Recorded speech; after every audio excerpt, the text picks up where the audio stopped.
siddhindi.com में आपका स्वागत है। आप देख रहे हैं अमेरिकी चुनाव पर हमारी श्रृंखला यूएस 2020 और हमारे साथ हैं जाने माने चुनाव विश्लेषक यशवंत देशमुख, जो लंबे अरसे से अमेरिकी चुनाव को कवर करते रहे हैं, वहाँ रिसर्च करते रहे हैं, वहाँ सर्वे करते रहे हैं। यशवंत में आपका स्वागत है। नमस्कार।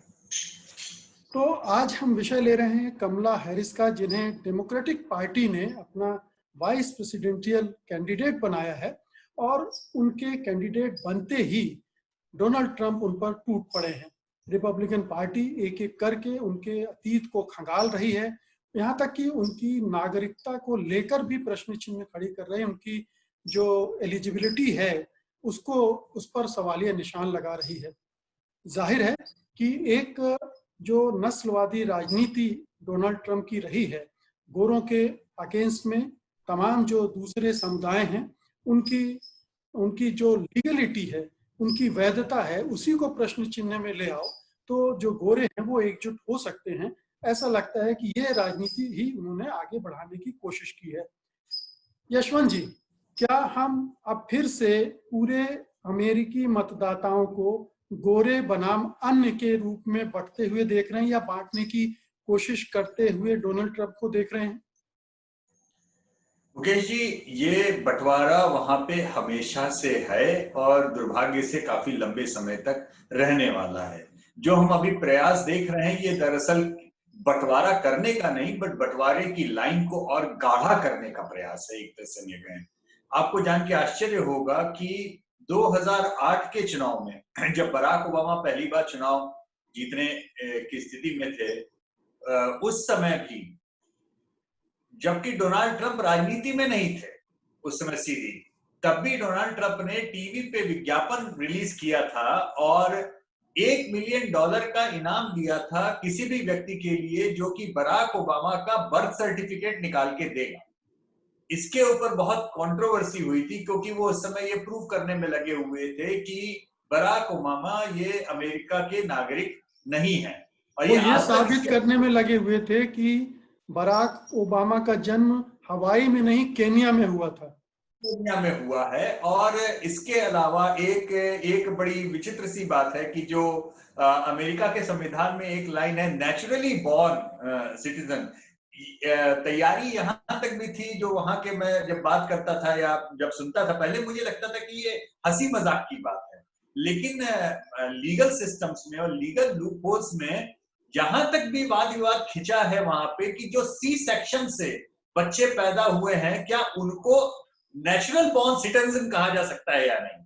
अब समझ सकते हैं कि ये जब राजनीति में लीगल दांव पेच सारे उलझते हैं तो किस तरीके से उलझाए जाते हैं। लेकिन जहां तक जन्म से किसी को अमेरिकी नागरिकता होने के ऊपर प्रश्न चिन्ह लगा देना, ये डोनाल्ड ट्रंप के कैंपेन का तब भी हिस्सा था जब वो राजनीति में सीधे तौर पे नहीं थे। बराक ओबामा के अगेंस्ट में उन्होंने इस तरह का विज्ञापन चुनाव के बीच में जारी किया था 2008 में भी, और अभी वो उसी हथकंडे को दोबारा अपनाने की कोशिश कर रहे हैं। और ये अगर कोई भी माइनॉरिटी कैंडिडेट होता, चाहे अफ्रीकन अमेरिकन हो, चाहे आप भारतीय समुदाय का या चीनी उसका, या फिर इवन लैटिनो जो वहां पे दक्षिण अमेरिकी समुदाय के हैं, उनमें से कोई भी अगर आता तो वो उसके ऊपर ये प्रश्न चिन्ह लगाते ही लगाते। इतना ही नहीं, डोनाल्ड ट्रंप ने तो बड़ा विवादित तरीके से ये भी कहने की कोशिश की कि एक महिला उम्मीदवार को लेना दरअसल ये भी क्या पुरुषों को अपमानित करने के लिए उनके हिसाब से हो सकता है। लेकिन मुझे इनमें से कोई बात आश्चर्यचकित नहीं करती, क्योंकि ये सारी बातें डोनाल्ड ट्रंप या तो पहले से करते रहे हैं, या उनकी राजनीति का या उनके व्यक्तित्व का या उनके कैंपेन का ये हिस्सा रहा है। तो पहले तो मैं अपने दर्शकों को बता दूं कि कमला हैरिस ऑकलैंड कैलिफोर्निया में जन्मी है। हिंदुस्तान में उनका जन्म नहीं हुआ है, लेकिन इसको विवादास्पद बनाया जा रहा है ताकि उनके बारे में एक संदेह का वातावरण बन जाए और गोरे मतदाता लामबंद हो जाए उनके खिलाफ। तो कमला हैरिस उनके डोनाल्ड ट्रंप के लिए एक ऐसी कैंडिडेट मिल गई हैं, एक ऐसा मसाला मिल गई हैं जिसके आधार पर वो डेमोक्रेटिक पार्टी को डिस्क्रेडिट करने की कोशिश कर रहे हैं, उसे संदेह के दायरे में ला रहे हैं। लेकिन ये हथकंडा काम करता है क्या?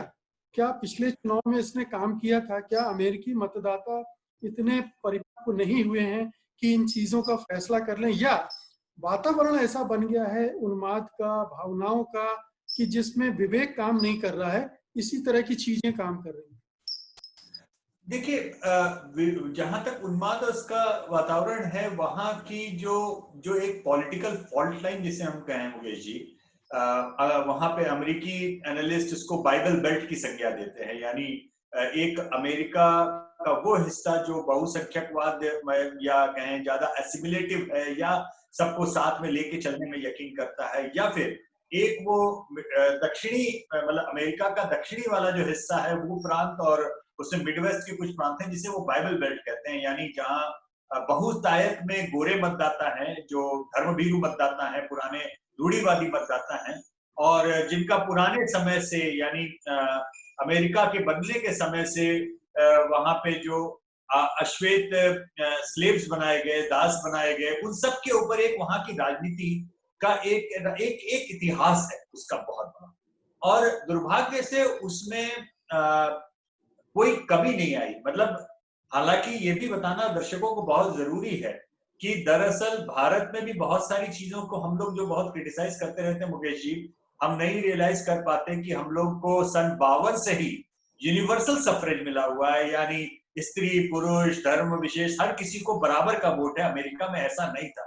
अमेरिका में 60 के दशक तक, मतलब हाल फिलहाल में 60 के दशक तक भी अश्वेतों को पूरी तरह से मताधिकार का नहीं मिला हुआ था, हक नहीं था।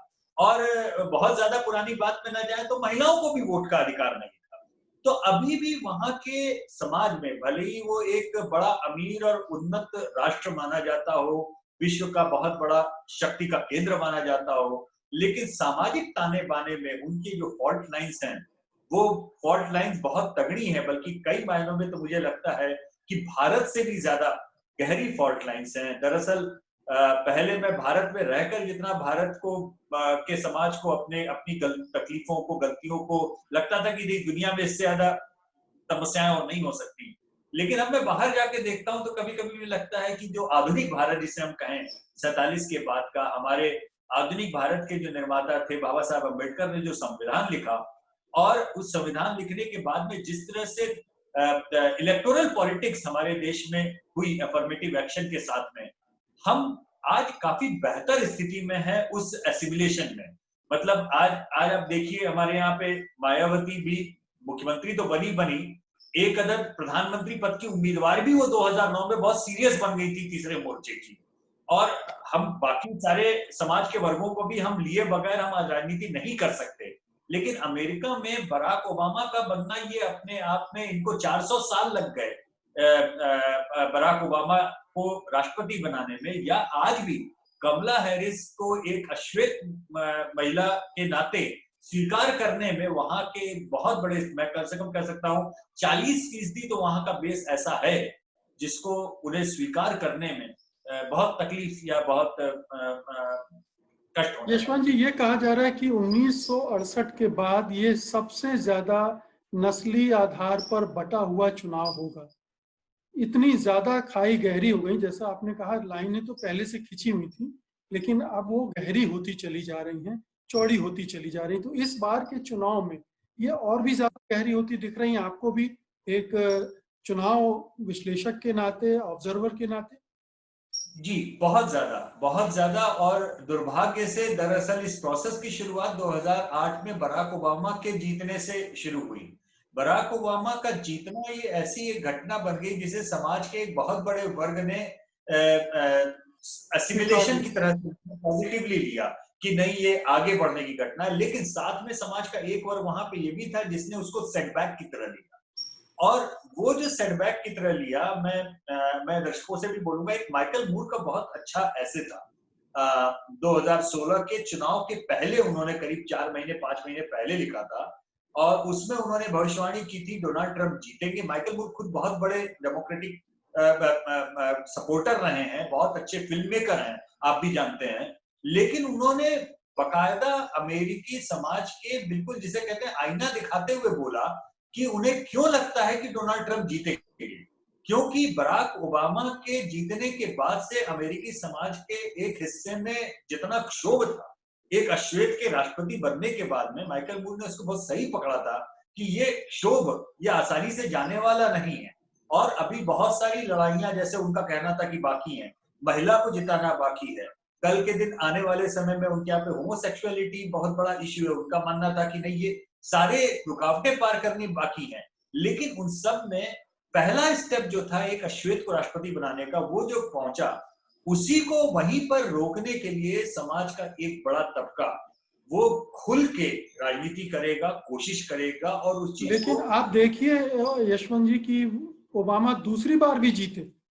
जी पहली बार से बिल्कुल वो शुरू हो गया था, लेकिन वो पोलराइजेशन दूसरी बार तक उतना नहीं हो पाया था। जब तीसरी बार जब वो तो कह रहे ओबामा हैं का डेमोक्रेटिक पार्टी के जो उम्मीदवार आए, हिलेरी बहुत बड़ा क्लिंटन। ओबामा को जाता है, क्योंकि ओबामा बराक ओबामा ने जिस तरीके के एक अद्भुत, मतलब उनका एक एक एक चरित्र भी और उनके उनकी बोलने की शैली, बात करने की क्षमता, एक ऐसे हीलर इन चीफ की तरह से वो माने जा सकते हैं कि जिन्होंने बहुत सारी दरारों को दरअसल पाटने का काम किया। यही नहीं, उन्होंने एक तरह से जो अश्वेत वहां पे पॉपुलेशन के मन में जो उद्वेग या बहुत ज्यादा इतने साले वर्षों का जो क्रोध था, उसे भी कम करने का बहुत बहुत सक्सेसफुल रहे, मैं मानूंगा, बहुत इसमें सफलता उनको मिली। लेकिन जो 2016 का कैंपेन आया, उस 16 जैसे जिसे कहते हैं कि पुरानी खुरन, पुराने जख्म सब उधेड़ करके तार तार, और पिछले 4 साल में उसमें ऐसा कुछ भी नहीं बचा है दरअसल कि वो तार तार और ज्यादा न हो। अभी भी जो कैंपेन है वो पूरी तरीके से उसी पे बना हुआ है। डोनाल्ड ट्रंप के कैंपेन को भारतीय मतदाताओं या भारतीय सपोर्ट की जरूरत है, इसलिए उनका कैंपेन भरा पूरा ये प्रयास करेगा, इस बात को बार बार सामने लाएगा कि कमला हैरिस जो है ये कहने भर को भारतीय हैं, ये दरअसल भारतीय नहीं है, और अगर ये भारतीय होती तो कम से कम अपने भारतीय हेरिटेज को ज्यादा बेहतर ढंग से स्वीकार करती या सेंसस में अपने को भारतीय लिखती।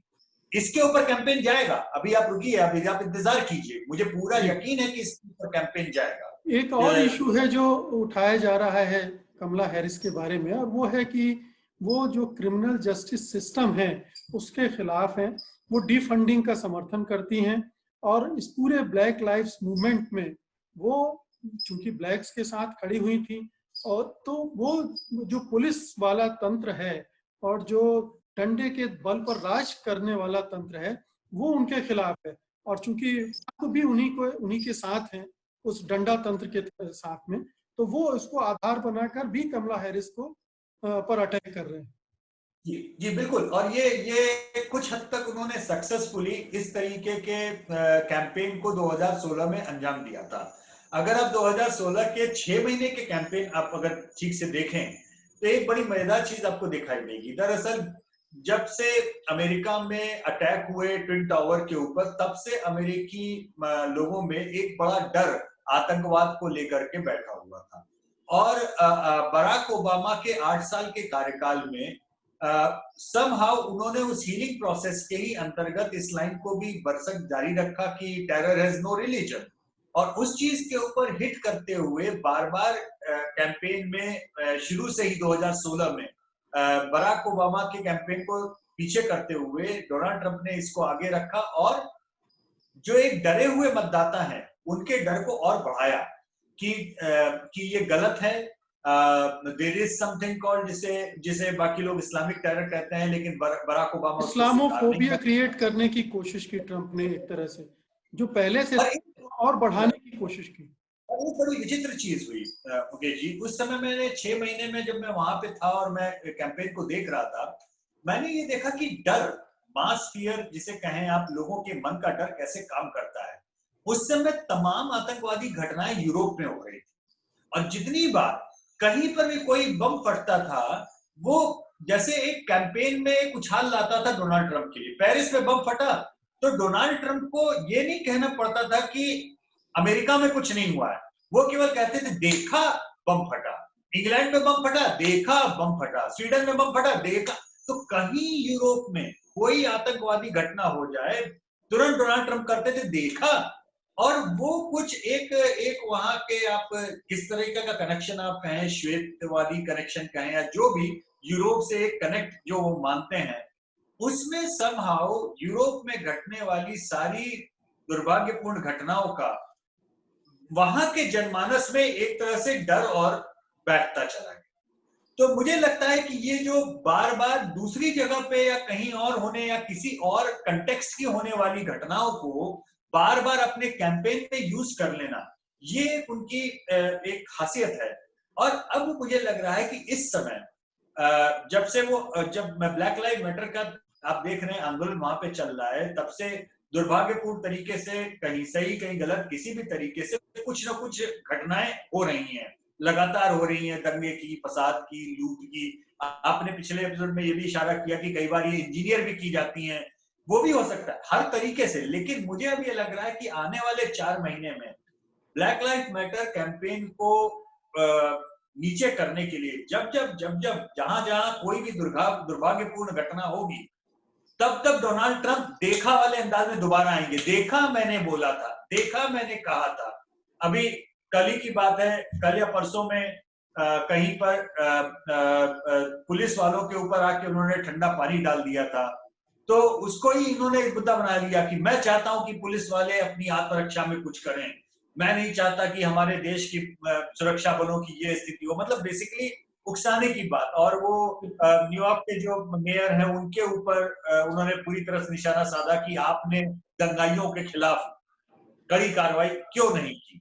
बेसिकली वो अब इसको मुद्दा बना रहे हैं कि ब्लैक लाइफ मैटर का आंदोलन ये आंदोलन नहीं बल्कि दंगाइयों का आंदोलन है, जो अमेरिकी अंदरूनी स्थिरता को ब्लैक लाइफ मैटर के नाम पर वो अस्थिर कर रहे हैं।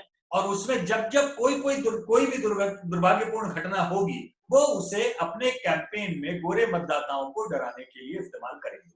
अब अंतिम सवाल है यशवंत जी, तो कमला हैरिस बाइडेन के लिए एक स्ट्रेंथ बनेंगी, फायदे का सौदा है, या बोझ बन जाएंगी? कमला हैरिस जिन मतदाताओं को आकर्षित करने के लिए उन्होंने अपना रनिंग मैट बनाया है, वो काम कर पाएंगी या कहीं निगेटिव वोटिंग की तरफ ले जाएंगी? देखिए, कमला हैरिस एक बहुत अच्छी, दमदार, सशक्त कैंडिडेट हैं। और हम ये ना भूलें कि वो जो बाइडेन के खिलाफ प्राइमरीज में अच्छी कैंडिडेट की तरह से वाद विवाद में हर चीज में आगे आई थी। अगर उनके हेरिटेज और उनके लीनियज और जमैकन और इंडियन इन सब बहस के अलग आप जाएं, तो इन्हें एक अच्छा, पका हुआ, मंझा हुआ कैंडिडेट माना जाएगा, जो किसी भी देश की किसी भी प्रणाली में सपोर्ट मांगने लायक व्यक्तित्व रखता है। लेकिन अभी फिलहाल जो इक्वेशंस हैं उसमें अगर जो बाइडेन की केवल और केवल ये इच्छा थी कि कमला हैरिस के रूप में उन्हें अश्वेत, भारतीय और अन्य माइनॉरिटी वोटर, प्रॉपरली जो डेमोक्रेट्स के पुराने समर्थक रहे हैं, उन्हें वापस मिल जाएं, कुछ हद तक उसमें उन्हें कामयाबी मिलेगी। लेकिन जैसा कि मैंने पिछली बार बताया कि अमेरिका में भारतीय मूल के जो राजनेता हैं, समाओ उनकी राजनीति बड़े लंबे समय तक भारतीय मूल से थोड़ा अलग हट के अपने आप को उससे एसोसिएट नहीं करने की रही। एकाएक मैंने देखा है कि जब से पिछले 4-5-6 दिनों से बहुत बड़ी तादाद में आर्टिकल, सीएनएन के ऊपर भी मैंने देखा, कुछ डॉक्यूमेंट्री कमला हैरिस के भारतीय मूल को लेकर के अमेरिकी मीडिया और वहां के एनालिस्ट बहुत बड़े पॉजिटिवली और बहुत अच्छी बातें कर रहे हैं, जो कि एक भारतीय होने के नाते हमें अच्छी भी लग रही है, वो लगनी भी चाहिए। लेकिन कहीं ना कहीं वहां के पुराने जो रहने वाले लोग हैं, वो इस बात को भी नहीं भूलेंगे कि अभी से पहले तक कमला हैरिस अपने भारतीय जो उनका पृष्ठभूमि है उसको लेकर के बहुत उत्साहित या दिखाई नहीं दी है।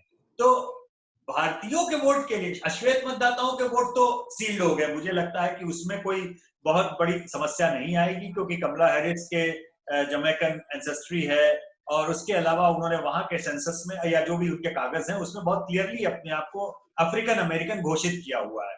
तो एक तरह से वो चीज उनके पक्ष में काम करेगी। भारतीय मतदाताओं का जहां तक सवाल है, वो डेमोक्रेट जो स्ट्रॉन्ग होल्ड है वहां पे वो पूरी तरह उनको पढ़ेंगे, उनके लिए उत्साहित भी होंगे। लेकिन उन स्ट्रॉन्ग होल्ड्स के बाहर जो स्विंग स्टेट्स हैं, वहां पर भी क्या उनके भारतीय उनकी माँ के भारतीय होने का उतना ही असर पड़ेगा। ये कहना थोड़ी सी अभी जल्दबाजी होगी, क्योंकि एक बात तो हम ये भी यहाँ समझ हम केवल इंडियन वोटर्स को न देखें, पूरे कलर्ड वोटर्स को देखें, तमाम दूसरे रंगों के, तमाम श्वेत भी है, लेटिनो भी है, वो सारे मैक्सिकन है, वो सारी। जी, पहले माइनॉरिटीज की बात की कि ओवरऑल अमेरिका में जो अल्पसंख्यक मत जिसे कहते हैं, जिसमें काले, लेटिनो, श्वेत मतदाता, लेटिनो मतदाता और आपके एशियन मतदाता इसे कहते हैं, इसमें चाइनीज, भारतीय और तमाम लोग शामिल होते हैं। तो इन सारे अल्पसंख्यक मतदाताओं का जो ब्लॉक है, उसके अंदर कमला हैरिस के आने का फर्क पड़ेगा ही पड़ेगा, इससे इनकार नहीं किया जा सकता।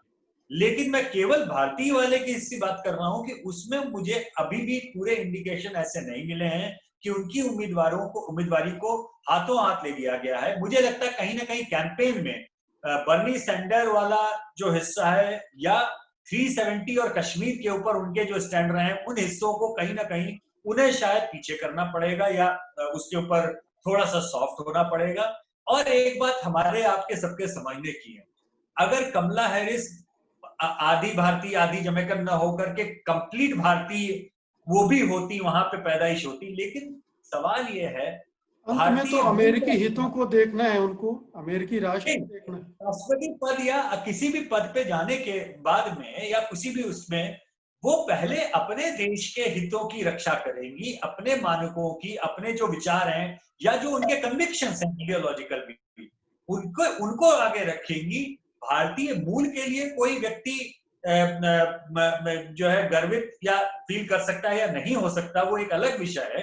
लेकिन उस कारण से उनके पद पे होने के बाद में कोई बहुत वो उसका ये असर डालेगा उनके किसी डिसीजन के ऊपर, मुझे इसमें थोड़ा सा संदेह लगता है। ये अब अमेरिका अपनी पॉलिसी किसी एक व्यक्ति को ध्यान में रख के तो नहीं बनाएगा।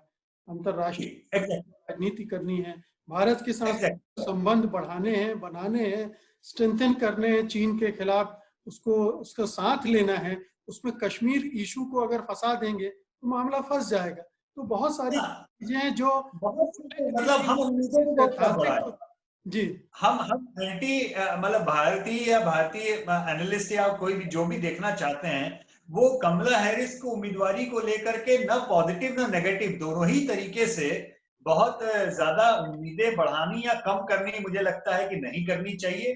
कमला हैरिस एक अमेरिकन है, अगर वो जीतेंगी तो एक अमेरिकन वाइस प्रेसिडेंट होंगी, और अमेरिकन वाइस प्रेसिडेंट होने के नाते अगर भारत से दोस्ती करना भारतीय मूल का होने से अमेरिका को फायदा होगा, तब तो वो हो सकता है कि 4 धाम की यात्रा करने के लिए भारत आ जाए, उसमें कोई संदेह नहीं होगा।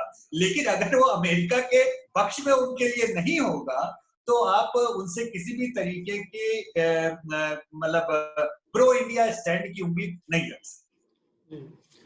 धन्यवाद यशवंत जी। इस अमेरिकी चुनाव पर की ये श्रृंखला की ये पहली कड़ी थी, और इसमें हमने कमला हैरिस के बारे में बातचीत की, और आने वाले दिनों पर भी इस पर बातचीत होती रहेगी। लेकिन हम अमेरिकी चुनाव के विभिन्न पहलुओं पर एक एक कर बातचीत करेंगे और स्पष्ट करेंगे कि अमेरिकी चुनाव दरअसल किस ढंग से हो रहे हैं, कौन से इश्यूज हैं, वहाँ की राजनीति में किस तरह दांव चले जाते हैं, पैंतरेबाजियां होती हैं, दोनों जो बड़े उम्मीदवार हैं दोनों पार्टियों के, वो क्या क्या खेल खेल रहे हैं। तो एक एक करके हम ये लेंगे और अपने दर्शकों के साथ साझा करेंगे।